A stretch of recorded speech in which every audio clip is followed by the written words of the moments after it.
뭐가 가장 중요한 거예요? 그래, 첫 번째 가장 중요해요. 기출된 것도 보면 소방대상물이 가장 많이 출제가 됐어요. 그죠? 소방대상물. 그러니까 우리가 소방대상물이라고 하는 것을 소방학에서 얘기하는 거와 소방기본법에서 얘기하는 건 다른 거예요, 사뭇. 그렇잖아요. 우리가 지금 얘기하는 것은 소방기본법에서의 소방대상물이에요. 즉 뭐냐면 여기서 우리가 쭉 무엇인가를 법을 얘기할 때 필요로 하는 용어에 대한 정의인 거죠. 근데 이것을 우리가 암기하려고 하지 마시고요. 가만히 보세요. 소방대상물이라고 하는 것은 그런 거예요. 화재가 발생되면 우리가 가서 어떤 예방 업무라든지 경계 업무라든지 진압을 할 그런 대상을 이야기하는 겁니다. 화재는 어디서 가장 많이 일어나요? 그래요. 건축물에서 많이 일어납니다. 건축물. 여름 되면 차량에서도 고속도로에서도 과속하다 불 많이 나죠? 그래서 몇 년도 2019년도인가요? 불차들이 엄청 많이 나죠? 여러분들이 출동해야 되는 거잖아요. 차량입니다. 2020년도인가요? 인천에서 어떤 사고가 발생됩니까? 선박에서 정박되어 있는 선박에서 수출용 차들을 중고차였던 걸로 제가 기억이 나는데 그런 중고차 이런 것들을 수출하는 큰 선박에서 불이 났죠. 생각해 보세요. 그 선박이 정박되어 있는 선박에서 불이 난 겁니다. 당연히 누가 와서 화재를 진압했겠어요? 여러분들이죠. 선박. 근데 항구에 메어둔 선박을 얘기합니다. 생각해 보세요. 태평양에서 가는데 우리의 영역도 아니죠? 거기서 불이 났어요. 그럼 우리가 출동해요? 동해 앞바다에서 불이 났어요. 우리가 출동해요? 우리가 못 타고 가요. 타고 할 게 없잖아요. 그럼 우리의 범위가 아닌 거예요. 해경이 될 수도 있고, 뭐 그렇게 되겠죠. 여하튼, 항구에 메어둔 선박을 이야기합니다. 그리고 뭐예요? 선박, 건조, 구조물. 선박, 건조, 구조물. 여러분들, 거제도가 고향이신 분, 혹시? 거제도. 울산. 울산. 울산에 가면 뭐 있어요? 현대. 조선소 있죠? 혹시 아버님이 거기 가봤어요? 현대조선? 가봤어요? 아, 거기 가면 도크 알겠네, 도크. 도크는 몰라요? 오케이, 좋아요. 여하튼, 거기 가보면 우리나라의 선박이라고 하는 것은 그 기술력이 엄청 대단하죠. 근데 선박이라는 것은 어떤 거냐면요. 이 스케줄링이에요. 이거 선박을 잘 건조하려면 두 가지입니다. 기술력이라고 하는 것은 그 엄청난 큰 배를 다 조각 되어 있는 거를 어때요? 다 붙이는 작업이에요. 그죠? 엄청나게 큰 몇만 톤, 몇 천만, 엄청난 큰 배. 그죠? 그런 큰 배, 유람선 같은 배, 또는 뭐 그런 큰 배를 다 용접해서 붙이는 거예요. 다른 데서 그거를 만들어서 그걸 갖고 와서 만드는 거죠. 근데 그 도크라고 하는 이 선박건조 구조물이라고 하는 것은 큰 배를 물 위에다 띄우려면 어떻게 해야 되겠어요? 육상에서 그거를 조립하면 되겠어요? 그럼 그걸 나중에 어떻게 바다로 갖고 가요? 그러니까 어떻게 해요? 땅을 팝니다. 그래서 정주영 회장이 해외에 가서 차관을 들여올 때 그거를 건조할 수 있게끔 만드는 돈을 빌리러 간 거죠. 나 이거 우리 울산 그쪽에다 이렇게 하겠다. 돈 빌려다오. 어디 있냐? 여기 땅 여기 있다. 아무것도 없는데 기술력 아무것도 없지만 배짱으로 대단한 거죠. 여하튼 뭐냐면은 그것을 용접을 한다는 거야. 페인트도 칠하고 화재의 개연성이 굉장히 높겠죠. 선박 건조 구조물도 소방 대상물에 들어갑니다. 다음 인공 구조물. 우리가 만든 거 또는 물건. 그리고 또 우리의 책임은 아니지만 우리가 이게 불이 나면 강원도에 산불화재, 산림 이런 것들이 다 무엇이 된다는 거예요?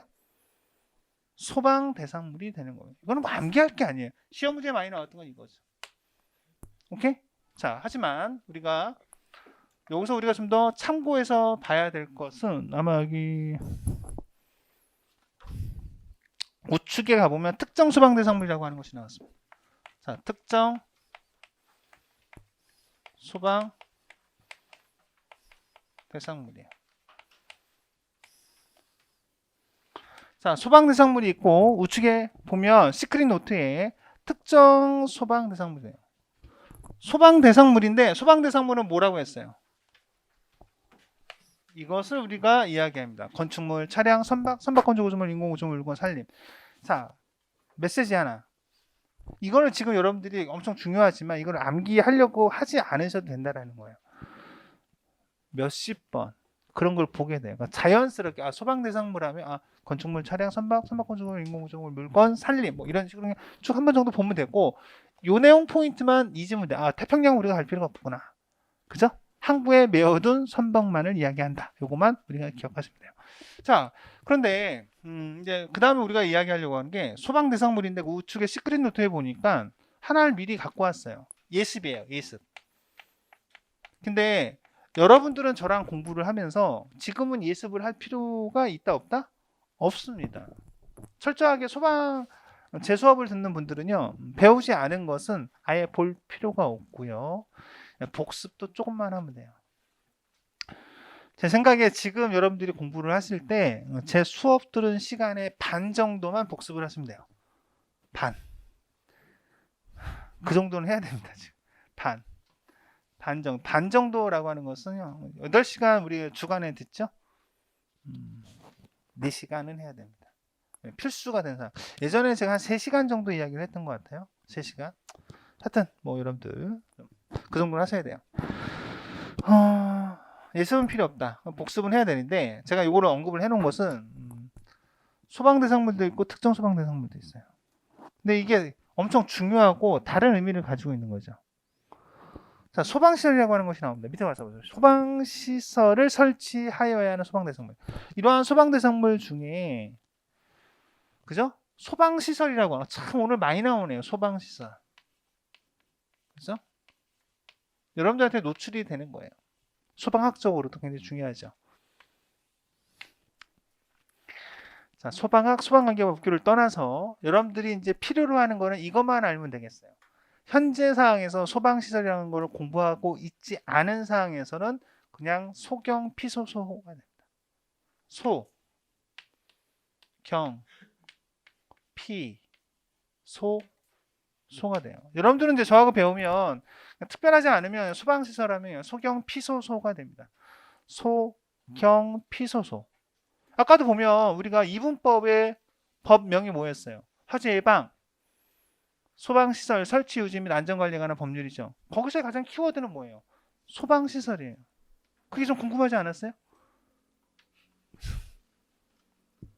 관계법규에서의 소방시설은 법규에서는 이렇게 구분하고 있고요. 소방학적으로도 이렇게밖에 구분할 수가 없어요. 화재가 났을 때 꺼야 되죠? 소화 설비가 됩니다. 물이라든지 그 밖에 소화약제를 이용해서 끄는 것을 우리는 소화 설비라고 해요. 그냥 여러분들은 설명은 듣지만 그냥 소경 피소소만 지금 기억하시면 돼요. 어떠한 소리를 듣고 우리는 피난을 알려야 되겠죠? 경보 설비입니다. 어떠한 소리를 통해서 피난을 알려야 되겠죠? 경보 설비가 됩니다. 왕관기를 이용해서 우리가 탈출을 해야 되겠죠? 그런 왕관기와 같은 것을 우리는 피난 구조 설비라고 합니다. 세 번째 소는 뭐냐면요. 소화 용수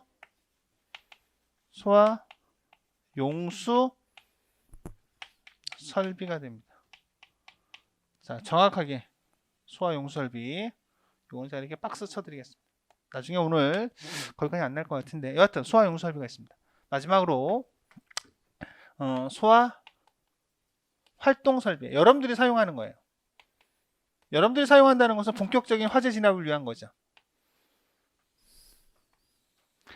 자, 소방시설이라는 것을 배우는 것까지는 3주차 후반까진 가야 소방시설을 이제 좀 배우게 됩니다. 그때까지 너무 답답하잖아요. 소방학에서는요, 소방시설을 배우려면 5주차 가야 됩니다.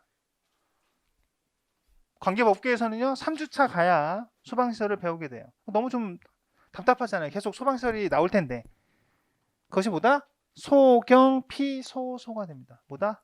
한자씩 소, 경, 피, 소 이렇게 정도만 여러분들 기억하시면 돼요. 여하튼 이런 것들을 설치하여야 하는 대상물로서 어디서 대통령령에서 정하는 것을 우리는 특정 소방 대상물이라고 합니다. 그러니까 전혀 다른 거예요. 소방 대상물, 특정 소방 대상물. 아시겠죠? 자, 이 정도까지. 다시 앞으로 넘어와서 자, 관계 지역이라고 하는 두 번째 키워드가 나옵니다. 관계 지역이라고 하는 것은 이런 소방 대상물이 있는 장소예요.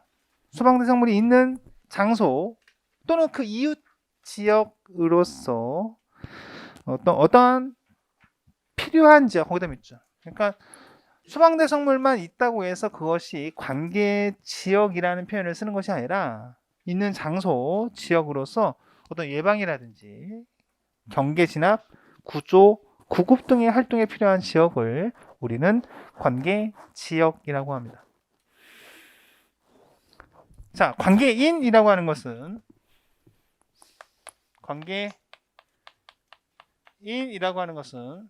자, 잘 보세요. 소유자, 관계자, 점유자예요. 관계인은 소유자, 관계자, 점유자예요. 뭐가 잘못됐어요? 뭐가 잘못됐죠? 쳐다보세요. 자, 관계인은 소유자, 관계자, 점유자이다. 자, 볼까요? 양가로 3번 보세요. 관계인은 소방 대상물의 뭐예요? 소유자, 관리자, 점유자.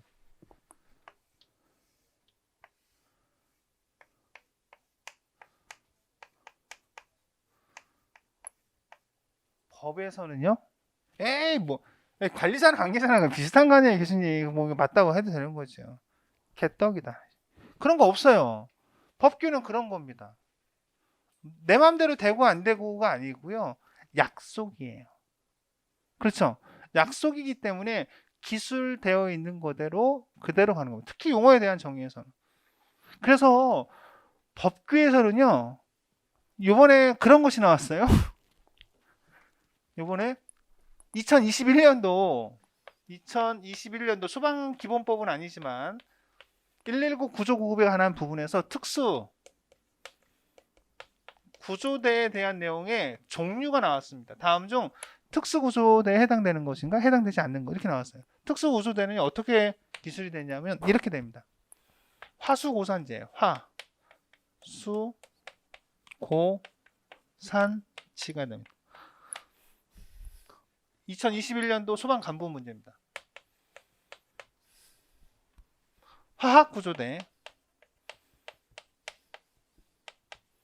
순환구조대, 고속, 이거 좀 이따 할게요. 산악구조대, 지하철, 구조대까지 우리는 특수구조대라고 합니다. 근데 문제가 발생이 됐어요. 어떤 이런 오류가 생겼는지.